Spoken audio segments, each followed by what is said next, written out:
Alrighty. Hello, everyone. It is Friday the 13th, and we are about to kick off episode 83 of the CvCISO podcast. Before we dive into today's topic, just want to share with everybody that through the Academy, we've got multiple courses available. So if you go to securitystudio/academy/courses and then hit enter, you'll be able to see all the different ones that we've got. We're up to about 7 different programs now through the CvCISO course, the API security program, and the brand new coming out with its debut launch on March 30th, the CSSRA, the Certified Security Studio Risk Assessor platform. So we invite you to check with those. And now that, all my digits are here as well. So we're ready to proceed. That was a good intro.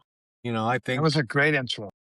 Well, thank you. Andy's job is safe, though. No, Yes, he is. Yes, he is. And without giving away too many details, he is enjoying activities with the family including the in-laws. But he did drop a note yesterday that everything is still blissful. So very happy for him and really glad to see him get the time.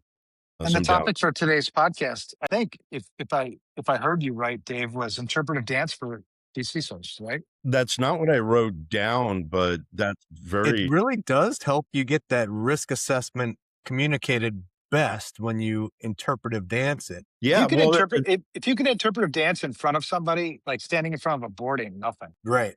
Yeah. Well, and we always talk about how to establish that relationship with who your audience is, and interpretive dance is a excellent approach. And we talk about using the language of business, right? But the universal language of the body can also communicate. Yeah. The body can communicate business as well. Connecting at a whole deeper level. Yeah. We are right now, at this moment, we are revolutionizing the way these CISO work is done. Absolutely. No joke. Yeah. Absolutely. Amen. And that's why I'm so appreciative to have the opportunity that I have within all of this. Yeah. I've been working on my flexibility, so I could do better interpretive dance, Show us your flexibility. Get more information security, budget from, and stuff. Flexibility. Yeah. Well, we can, leverage the flexibility of our hips to work more things into budget. And No. Get budget with it. Get it budgie with it. So Jordan, you've been gone for a little while, and you started a new job. And tell us about it, man. I want to hear, kind of how things are going and what you've been doing. How does it relate to security, and what can the CvCISO community learn from you guys? I've actually felt like, I felt like I haven't, been able, because it was kind of a, under the radar thing I had to do. So I felt like I wanted to share it with you guys in the CvCISO community, but I couldn't, but yeah, I left my position at Top Dog. I've been doing MSP stuff for so long. It was very emotional. Like I knew it was the right choice. I knew I had to move on to something else, but it was difficult. But I found a great company called 112 Cyber, and went through a long interview process. I mean, it was like from November through, I finally started the end of January. And I didn't even know that I officially had the job until like 2 weeks before that. Like it was like we got something for you. We want you to start right away. And I got to make sure I at least offer a 2-week notice, but yeah, it's a security compliance consultant, mainly CMMC gap assessment. So there's going to be CMMC readiness, and I'll even start participating in some C3PAO assessments. They're a C3PO as well, and which I've never done before. And so, I don't know if I'll like that or not, but it's certainly the experience of doing it is going to be interesting, and I'll absorb from that, and hopefully it helps me prepare people. And like I mentioned to you guys earlier, and I've said it before, like I it feels interesting going into like a compliance focused role, but I am excited to kind of be focused on one thing and kind of Mhm. sharpen that a bit. Whereas I've been wearing so many hats for so many years, it almost feels like I don't know, a little bit of pressure is off because I don't have to be good at everything. Actually start focusing on something. But I'm hoping to bring all the great stuff that has been built in me through this community, um, of making sure, to you know, be able to communicate risk well and to actually be a value to the business, to make sure that people are doing the fundamentals right, and everything. I mean, we've been preaching this for so long that I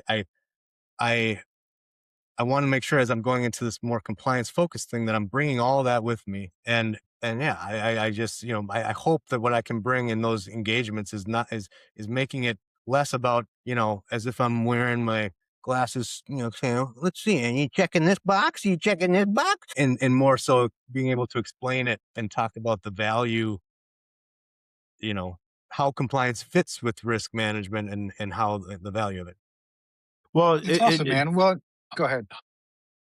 sorry, I was just gonna say how happy I am for you because I know you've lived in that land of MSPs for literally almost forever, and watching and having the opportunity to collaborate with you on different stuff in what we try and teach and provide knowledge through the community to see if foundationally, I mean, it's a big shift in role, and this was kind of giving you that opportunity to jump that bridge to go from what was MSP to, really an advisory role. So it's awesome that the communities had the opportunity to be there for you, but super happy for you. I mean, this is kind of honestly, for where I sit, it's a bit of getting that opportunity to see people gain the value.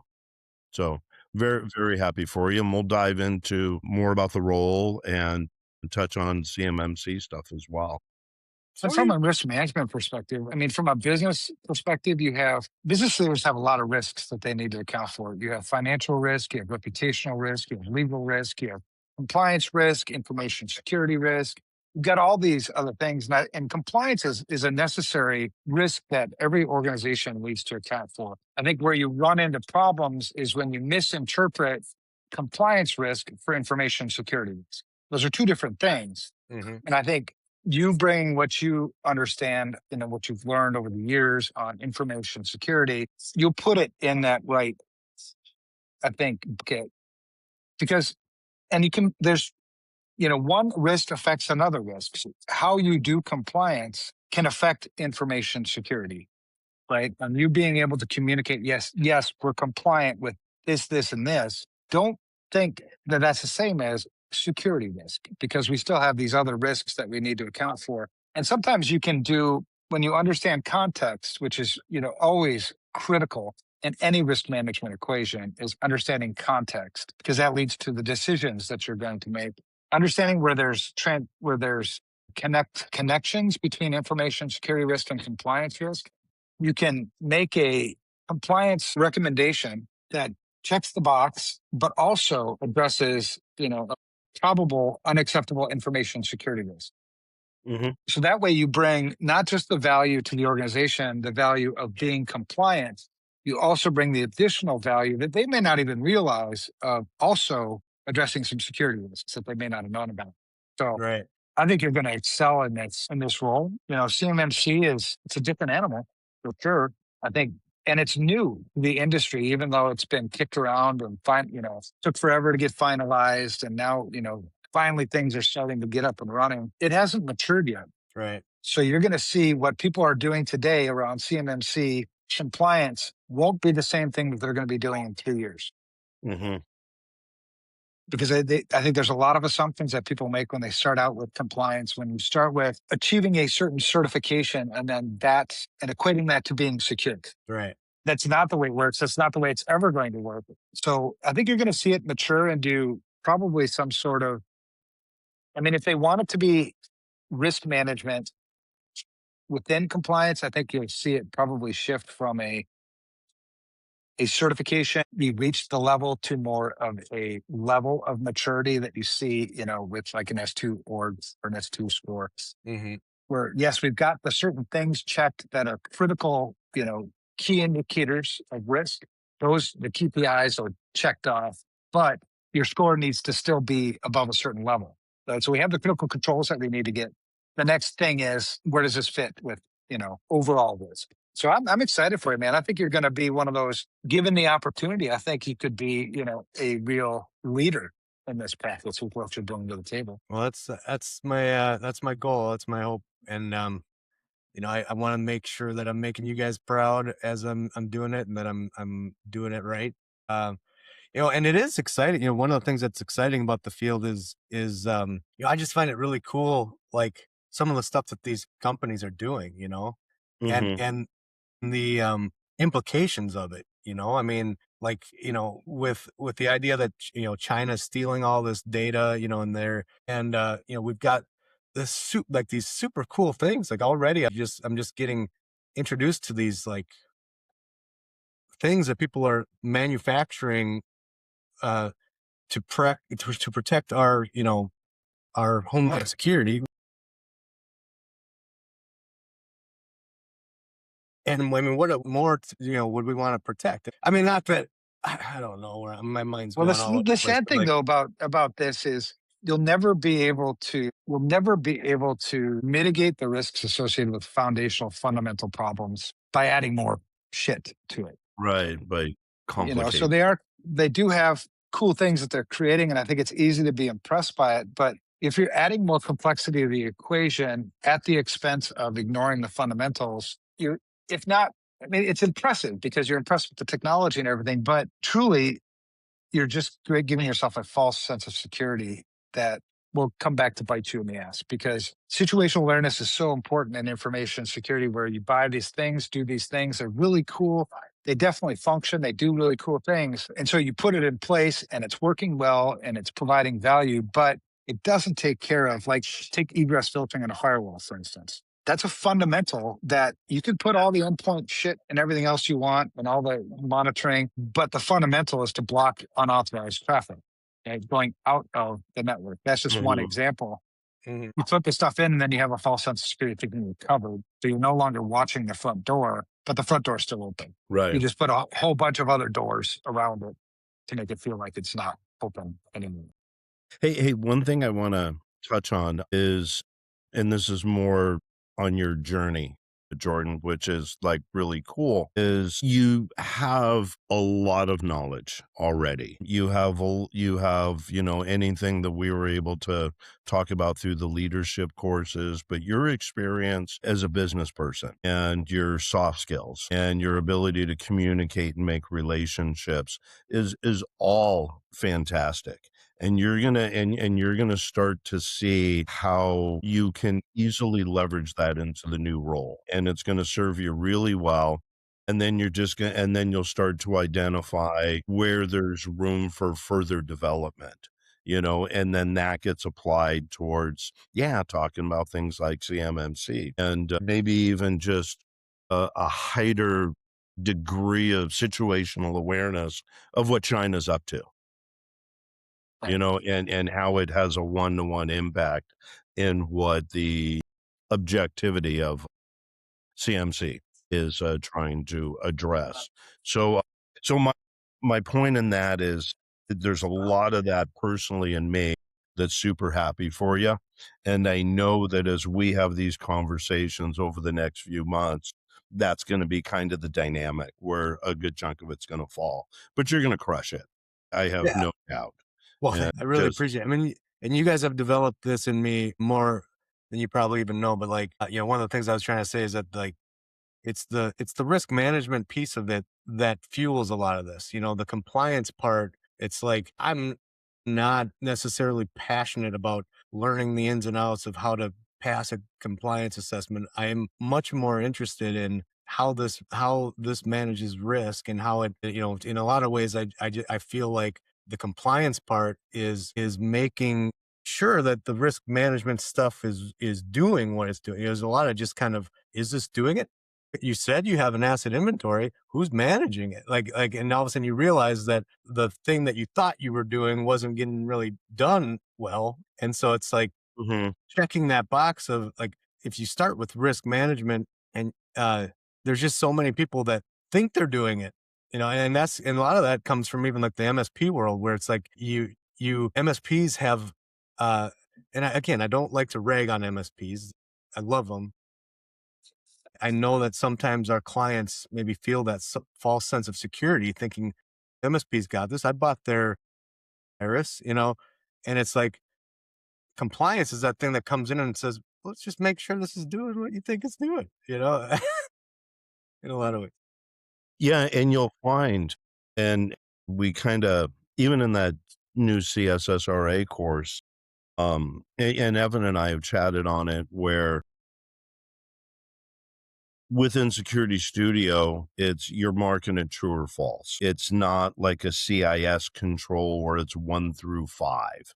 You're either doing it or you're not. And we would run into a lot of, well, we're doing it 80%. So let's mark it true. No, that's the very opportunity of doing this objective risk assessment, is to surface that 20% and figure out how we address that to get to 100%. And then it can be marked that it's true.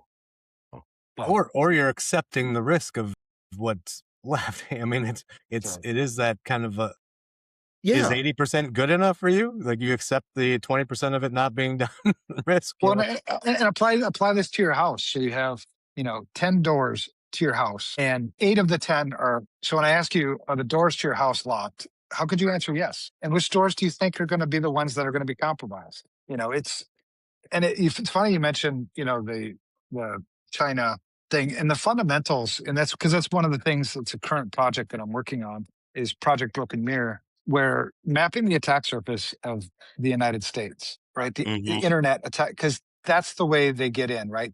Through the internet. Well, there are places for sure where Chinese are in the United States in certain positions and infiltrating that way physically, but for the most case, it's electronically. And the scary kind of thing about this is we should all know what we have exposed on the internet. That's a fundamental. I don't care if you've got antivirus on it or not. I don't care if you've got strong passwords on it. But there are things that you don't even know are there. And that's the lack of situational awareness. So if you apply the same thing to an organization, the scary thing about a lot of compliance, and it's not as much with CMMC, because I think they did a really good job designing that, but it's like, we did everything. So now we're good.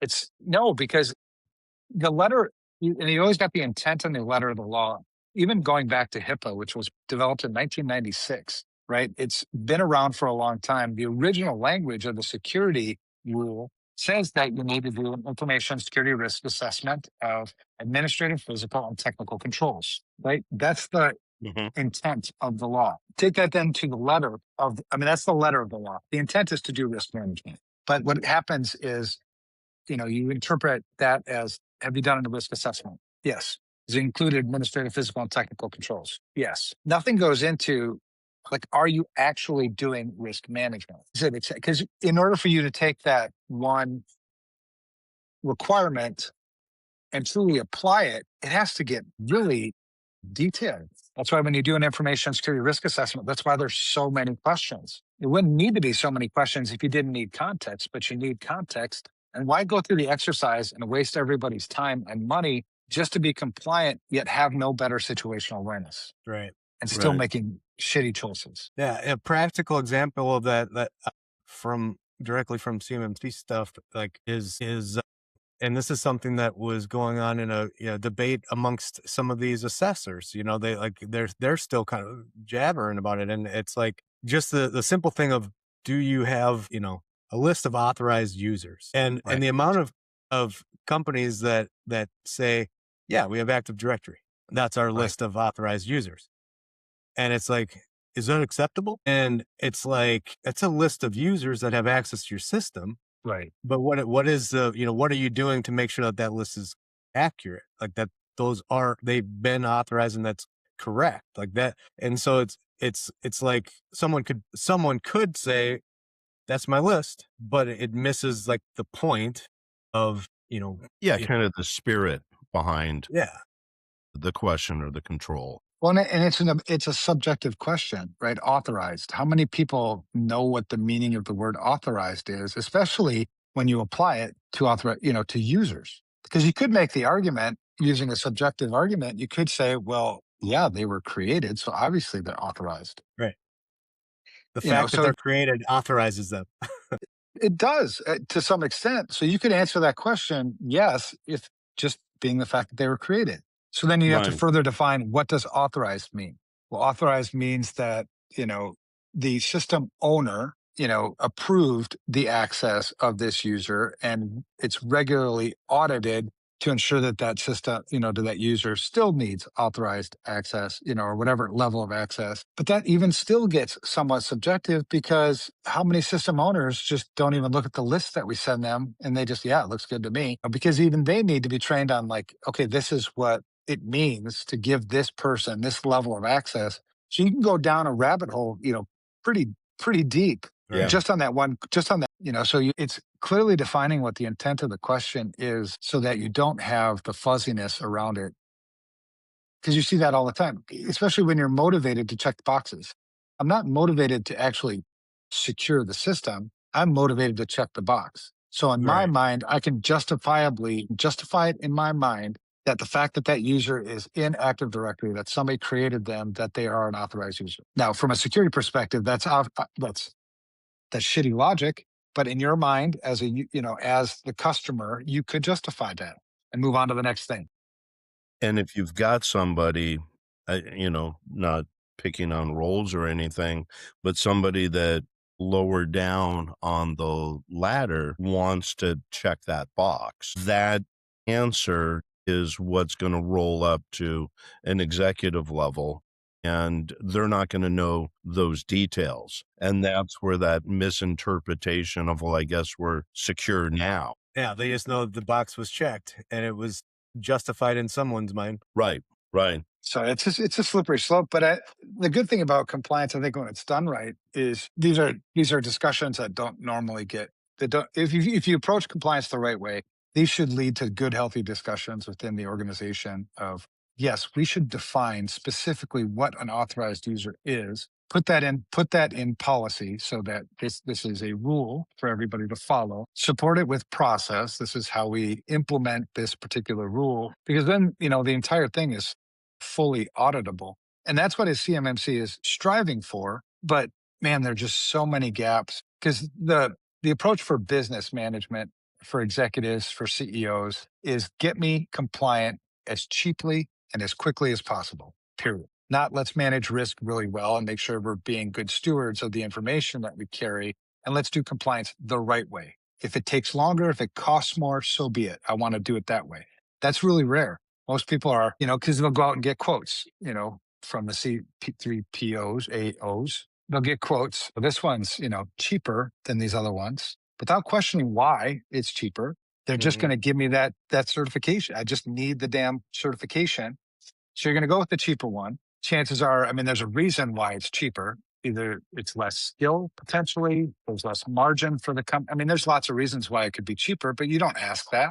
You just know it's going to be cheaper, and they can get it done in 1 month. This other one says it's going to be 3 months. Chances are the one that's doing it 3 months is probably doing it better. Right. So CMMC tried to cover that too by auditing, certifying the people who do the assessments and do the certifications. But it's just, there's going to be more gaps in that. I think the way if you really wanted to do it right, you got to hold executive management accountable for all of this. So we were compliant, we signed off, we attested to the fact that we were compliant. Therefore, in these ways, and have them sign off on that. If you find out later that they weren't, then there needs to be some kind of penalty for them. Isn't that the point of like the authorizing official then? Because it seems like they do That's on the government enforce. side, right? Yeah. Yeah, Well, that's on the government side, but there's no accountability in government. I mean, yeah. you see what I, I mean, You just gave me like 4 things I wanted to say. yeah, that's another thing that's shitty about compliance is the right way to do security is because you want to do security. You see the value in doing security. You see the value in risk management. You see how it's going to make your company more money, more competitive in the marketplace, all these things. What's missing in that equation, and the reason why it's not more obvious is because there's no accountability if you choose not to. Right. How many CEOs go to jail or have to pay, significant personal capital when there's a significant breach? But that's the right way to do security. You want to do it because it's the right thing to do, as opposed to doing it because you've been told you have to do it. If you have kids, I mean, one way to test this out is, I had 5 kids. I had one kid in particular that wanted to keep his room clean because he wanted to keep his room clean. The others, you had to force them to clean the room. It was like, you must be compliant with dad's requirements. So when you did an audit of the room cleaning, which one do you think was better? The one who wanted to do it, because they took pride in it. It was how they do life. Whereas the same thing happens, it's human nature the same way on compliance. You're always going to have a better result towards the intent if you want to do it versus being told you have to do it. That's funny because your numbers are so statistically consistent that 80% of organizations will address this topic to be compliant. 20% will do it because they understand the risk, they care, and they want to do it. And One, you also have like there's two things that really motivate people, really. There's a subconscious where they just do shit. Like I do that a lot. I don't even know why I did it. But they see the benefit in it for themselves.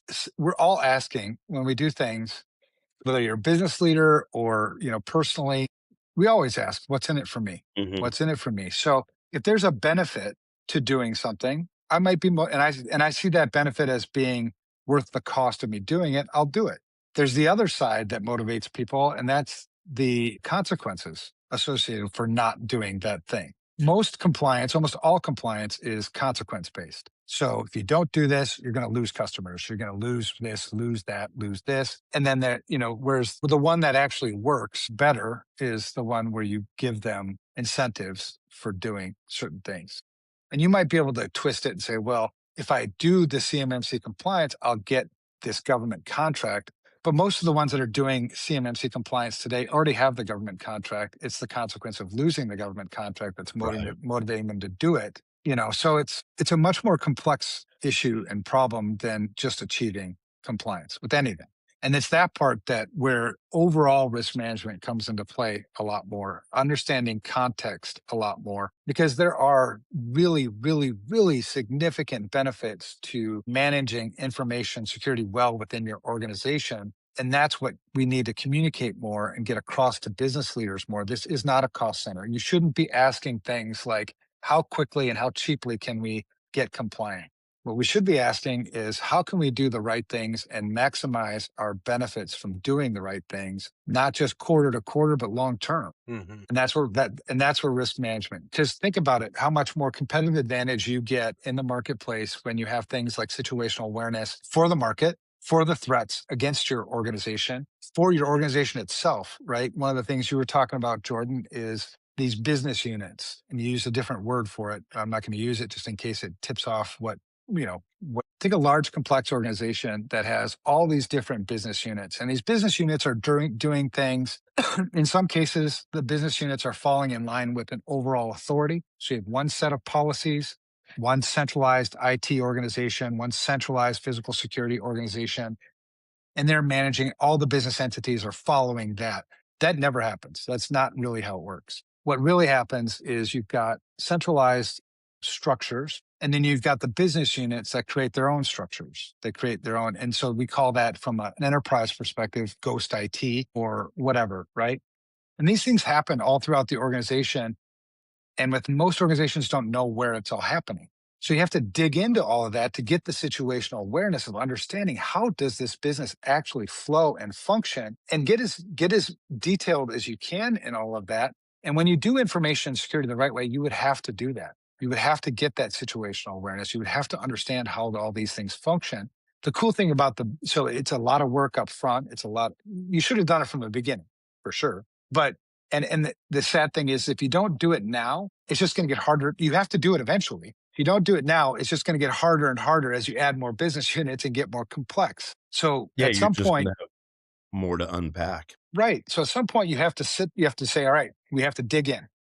We have to understand how things actually function. At the beginning, it's going to be costly. At the beginning, it's going to be harder for you to understand the business value. Long term, that's where you get all the business value. Sadly, most organizations today are managed quarter to quarter. It's this short term bullshit focus, which, yeah, it gets us through quarter to quarter, and we can report to the shareholders that we're doing pretty good quarter to quarter. Long term, we're going to bury this organization because we're not thinking long term. But if you're thinking long term and the best return for shareholders, long term shareholders, would be for us to manage risk, which means we'd have to understand how the business works, and we'd reduce or remove the complexity that's not necessary in the organization. We would remove 20-step processes and 14 approvals for some bullshit.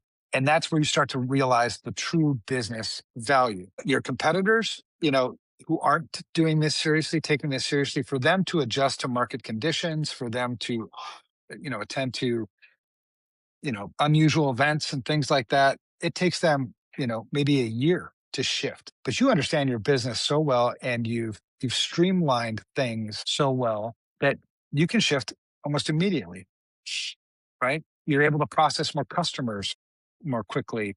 You're able to do more transactions faster. All these things are benefits that start, whether they start with information security or they start with lean. There was a lean Six Sigma shit that was really popular a while ago that isn't as popular now, I don't think. And you have to do it the smaller, if you can implement this stuff when the company's 100 employees and you expect this company to someday grow to 200, 300, 500, 1,000 employees, do it now because it becomes business as usual how you just operate. But man, there's so many advantages to doing information security the right way. You can still be compliant and not do security the right way. And I think the thing that'll be really cool to see how Jordon enters into this is, can we do compliance and translate this into potentially how we could do security the right way as well? Can we make things more efficient? Can we establish some fundamentals that maybe aren't in the compliance requirements, but I have enough situational awareness here to know that if I make these adjustments to be compliant on how it'll affect other parts of the security program. So yeah, I mean, that's a long-winded whole bunch of preaching, but that's the problem we face when we talk about compliance. And that's the problem because you have so many people that just swear by compliance. Compliance makes us more secure. Well, and I think that is, if I can do that, or if someone can do that, I think the business will love it. When they're able to see beyond just the compliance. I mean, sure, there's going to be some that are just like, I just want that compliance, so we can move on. But when all of a sudden the blinders are open and they're like, I see how this connects to real business objectives and things, like, I think they'll love it. I mean, they'll be a client forever, probably. Well, Yeah. and as a VC, so if you can translate this because almost all CEOs want to be good at their job, right? They're not purposely making stupid choices, right? It's the information we feed them, I think, often that leads them to making, less than optimal choices. But one of the things with CEOs that we need to do a much better job as security professionals, and certainly in the CvCISO community, is get away from the short-term thinking. If you have a CISO or a CEO who's approaching information security with short-term thinking, like quarter to quarter, it's destructive to the company long term. We have to get them to think of, like, we need to position information security, get in alignment with the business operations, the business objectives, and make this a long-term strategic win Yeah. and be able to support that. Sorry, just a couple of thoughts. I think in Jordan, as you're kind of wading into this arena now, one of the more powerful things I've learned to do with the client in building the relationship is just up front, whatever it is, look at it and have a conversation of, say, let's look at this through the lens of compliance, and now let's look at it through the lens of security. and we can see where they overlap, and we can see where the gaps are. But it that can be a very powerful way to begin having those conversations. And when you hear what they say back, that is your insights in how to take what you know as a professional to meet them where they're at. And that's always served me really well to foundationally get on the same page with them. Yeah. So I share that with you, and in support of what Evan's saying, just of, living quarter to quarter. Just if you just use the analogy where we're talking about our personal health, Mm-hmm. just our diet, our lifestyle, are we getting enough sleep? The doctor doesn't say, well, just go do this for a quarter and you'll, and then we'll circle back. It really is, look, if that, food is fuel, and so let's look at the food that you're eating long term, because to that point, we're at the age that we are, and if we put together a long-term strategy on how to be healthier, those chickens will come home to roost five, Right. 10 years later, of how you're doing. It's funny because I was telling Evan while you were getting coffee that I went to the chiropractor yesterday because I'm having some issues, and after going through a whole assessment, yeah, what they presented to me was a 1-year plan. And of course, they split it up into quarters. Here's what we do the first phase and all this and stuff. But it was a 1-year plan, and they were very clear that, like, success is committing to this. If you want, you might start feeling better after the first 3 months, but there's a long way to go because apparently I have duck butt. I got to fix the duck butt and get my I'm Googling that spine. right now. Yeah, yeah, yeah. We got a good squirrel moment coming. Some of my neck joints aren't flexing the way they're supposed to. But all that to say, I mean, but you're right. I mean, you make a great point, Evan, because uh, CMMC, especially like the companies you come into contact with that are trying to get this certification, it lends itself to a more short-term mindset. I want to be certified in 3 months. Mm-hmm. And there's not a lot of conversation beyond that. It's just kind of that's what I'm coming to you for, is a certification in 3 months. And although some, like, it's like our company has like the ongoing services, and I'm still kind of feeling out those, but like being able to communicate past the 3 months to them and figure out those goals, I think is going to be Yeah, and good. instead of like using, let's say, hypothetically, it's going to cost me, I'm a CEO of an organization. It's going to cost me $50,000 to become CMMC compliant. And for me to do that CMMC compliant, I'm going to get this $1 million contract, right? No brainer. I'm definitely going to do that. But, can I also, can I use that $50,000 and also get additional benefit out of it, right?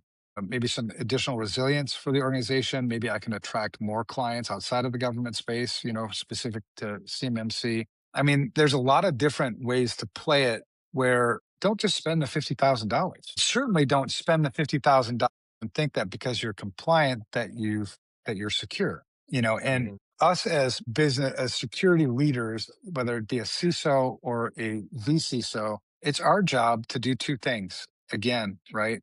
Consult the business to make good information security risk decisions and then implement those risk decisions. So if I'm not consulting well, if I'm not being clear about these things, if I feel like the CEO or whatever business leader I'm communicating with doesn't understand what it is I'm saying, then I need to figure out a better way to communicate to them. If I don't understand it myself, well, then I need to do some learning myself on how this all fits together. In the grand scheme of things, when you talk about context, information security supersedes compliance, right?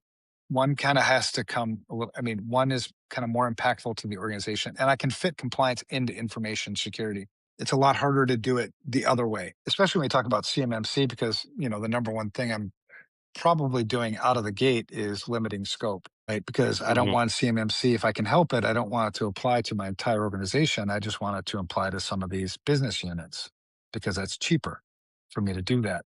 That's also a big indicator that you're not thinking about. I mean, that is true. You do need to do that, but what about the rest of the business units? What about the rest of the processes that interact between the business units? And even if you completely isolated a business unit, it's never completely isolated. It's still part of your organization, whether it's just communications, whether it be phone communications or physical interactions or whatever, there's still a gap between the two. So it's like if there was one piece of advice, it'd be, as a VCISO, if you have an organization that's thinking about information security and compliance as being the same thing, there's a great education opportunity for you there. They're only using information security dollars, or they think that they're only using information security dollars as a cost center. They're reluctant. Well, then you've got a great opportunity there to explain all the benefits. And you have to be creative on what those benefits are. Right out of the gate, asset management, man, that's like the home run right out of the gate. I'm going to get invited to the table immediately because we're going to do an asset inventory, find all these assets that you have that you're paying for that you're not using, and I can save you $1 million right now. That's the language of business. They're like, holy shit, you just saved me $1 million Right. and reduced risk at the same time. Who is this guy? I want to talk to him more.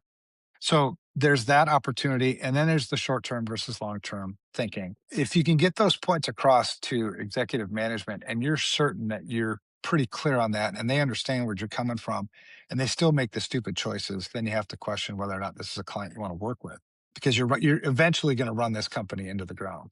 It may not be, you know, soon, but it's going to happen. Yeah, and one thing that I have done that has worked successfully, especially if you can communicate the need for a long-term strategy, like you said, if you start with a smaller scope, you have to start somewhere. So if we start, and like you were saying, talking past 90 days or into the next quarter, you can modify scope to make progress, but like Evan said, that's not the end all. That's just a way to start getting things going and coming up with ways that you can say, "Oh, from here, if you can understand what needs to be done in a smaller scope, then we have something that we can talk about organizationally wide. And that won't happen in 90 days, but it can give us a long-term strategy and where we want to take the company. For sure. So there's and those are some of the ways that you just get the opportunity to, like Evan said, that they want to talk to you because you're showing that you understand business and you Yeah. understand their business, and that ultimately is what keeps things moving, or that the opportunity to have these conversations can keep going. Yeah, for sure. And as you get more experience, man, you're going to get more confident and, you're still in that kind of lay of the land time. It's like,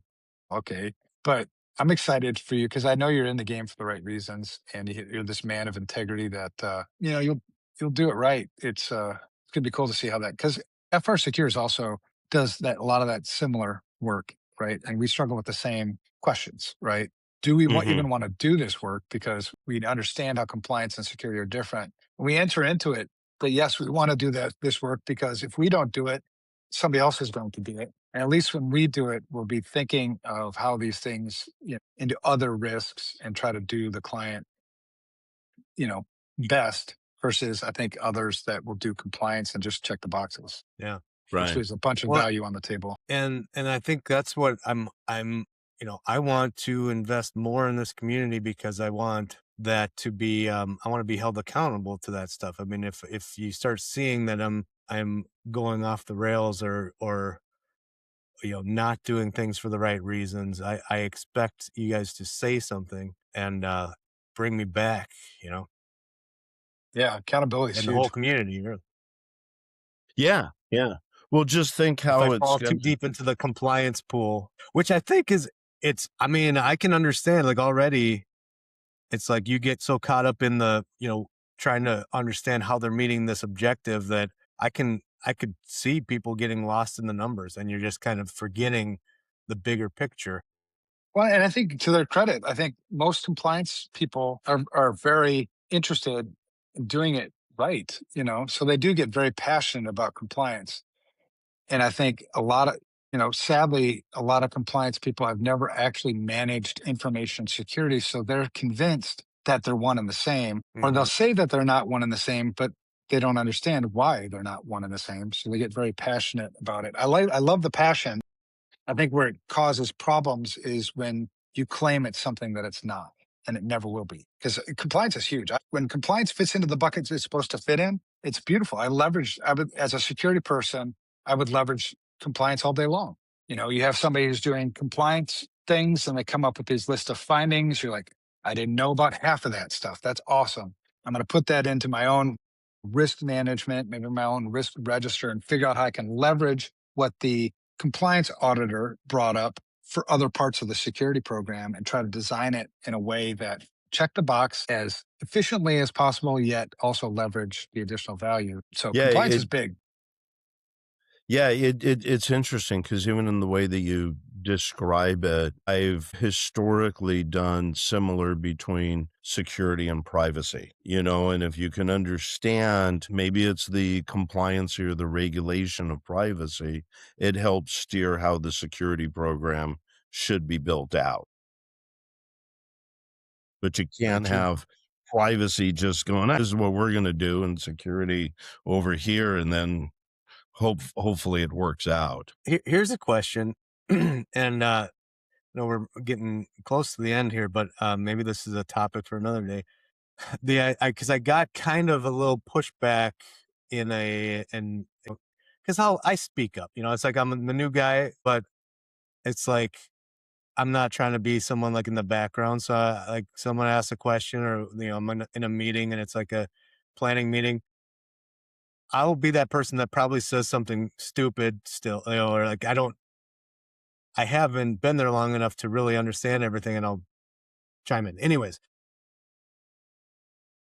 would you guys like if someone hired you to come in and do a gap assessment? I mean, maybe I'll frame it this way. 'Cause I want to give you a little bit of background because they were talking about a gap, how to do a gap assessment, and I said I was making some comments, but then I kind of justified myself and I said, well, I'm kind of talking more from a risk assessment side.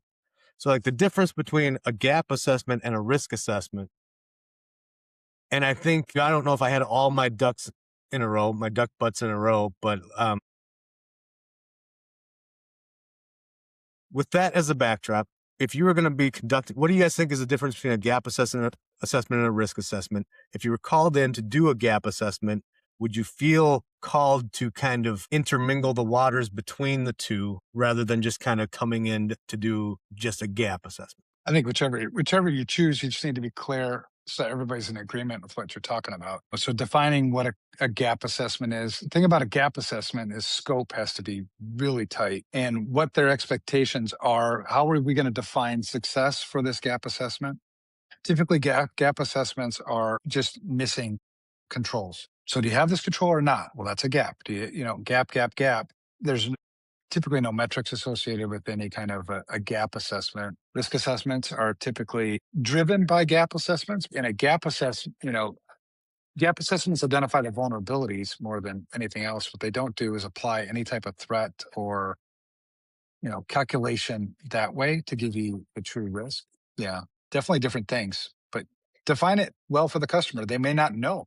They may think they're the same things. Yeah, the most important thing is that everybody has a common understanding of what each one is. Because I think that's where I might have like a learning curve because it's like that's how I was thinking the differences between the two as well. But at the same time, I thought, okay, someone calls me in for a gap assessment, I would probably naturally, just because of all the experience and the conversation, what we've been doing, like I would probably naturally kind of start making it a risk assessment where really I probably should be like, actually, I'm just here to ask yes or no, do you have this? But I Well, don't, go ahead. Sorry. I was just saying like that to me I, that becomes a problem in my mind because I'm thinking there's a much more valuable way to have this conversation than to just have me ask you a list and you say yes or no.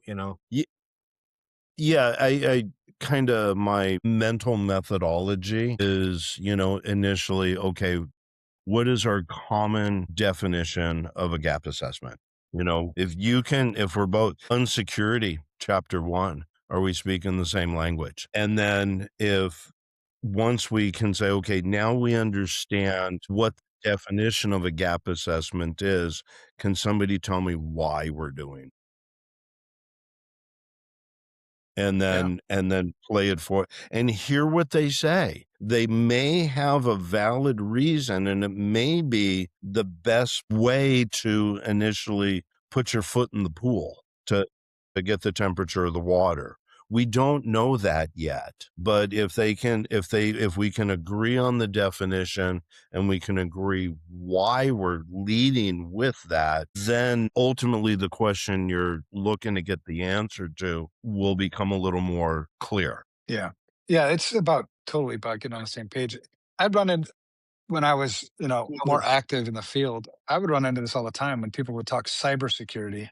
Like, let's just, and you wouldn't, you'd have to meet them where they're at. But are you talking cybersecurity, IT security, or information security? Because those are different things. And I'm not asking you to try to prove any kind of point. I'm asking you so that I can give you what you're asking for and that you and I can be on the same page. Because if you're referring to cybersecurity as information security, fine. I'll know that when you say cybersecurity, you're also thinking of physical and administrative controls. So yeah, it all comes down to communication and education for sure. Hey, I got an email yesterday telling me how to spell maps backwards. Apparently it's spam. Yeah. How do you say a Toyota backwards? Toyota? That's the How do answer. you, I think meme on the phones, but how do you say taco cat backwards? Taco cat. Yeah. Nice. Yeah. All And it's a right. picture. Well, I'm excited. I'm going to send you, I think the podcast, we're going to have some episodes maybe that we'll be announcing where we'll formalize our topics. But this is a great discussion, man. It was good to reinforce some of the things that I haven't talked about for a long time. Yeah. It was also great to hear your perspective and kind of what you're doing in your new place. I think I'm excited for you because I think you're just, you plant these little seeds with people that you trust, and you see them out there in the field doing good work. So congratulations. Appreciate you guys. All right. And Do so you want to begins wrap the us up, journey. Dave? Wrap Yes. us like a Wrap us- burrito. Yeah, we're gonna go ahead and wrap up here. I do want to congratulate Jordan on the new role and appreciate what you were able to share and how this all ultimately ties back to what we're striving to do throughout the community. So I look forward to hearing more. And like Evan said, we've got some exciting new themes for upcoming podcasts that we'll be sharing with everybody soon. Long-term thinking.